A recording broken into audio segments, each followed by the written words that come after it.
អ្នកមកគឺជាណាអត់ប្រាប់ឈ្មោះដល់តាអីមកយើងគឺមកតៃនៅស៊ីលៀងអូការពិតឯងមិនមែនមកឆាវទេយើងខ្ជិលសម្រាប់ឯងណាយើងចង់ចូលក្រុងផុកស្រាវិញឯងកុំកេកាំងពេកឈើ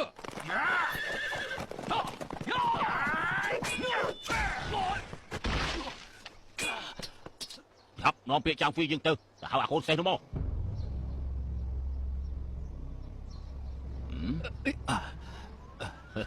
មកប្រុសយើងចូលក្រុងផុកស្រាទៅឈើ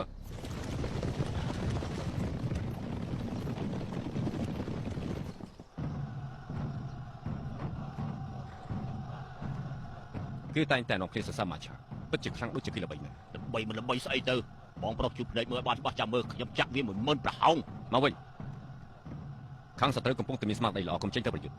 បើមិនប្រយុទ្ធចាំដល់ពេលណារងចាំដល់ថ្ងៃរសៀលមកឆាខ្សោយកម្លាំងបន្តិចមកចាំដល់ពេលគេខ្សោយពេលគេខ្សោយទើបវាយមានអីស្បាយ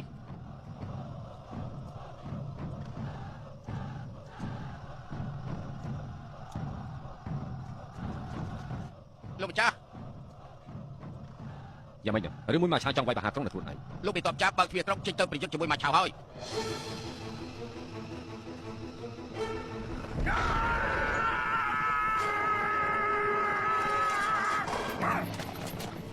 អាកូនសេះឯងស្គាល់ចាំងហ្វីយើងដែរទេគ្រួសារយើងសិតតែស្រេចត្រាញ់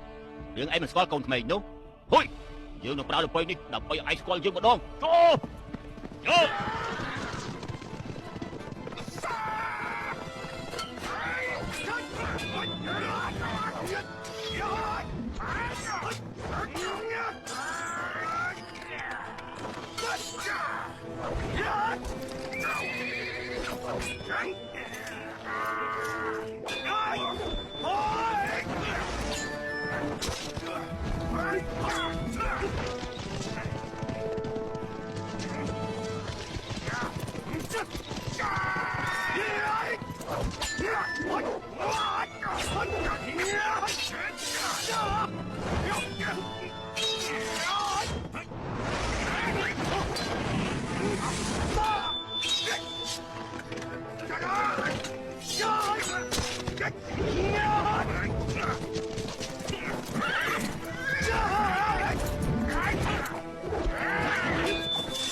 ខ្លួនត្រែ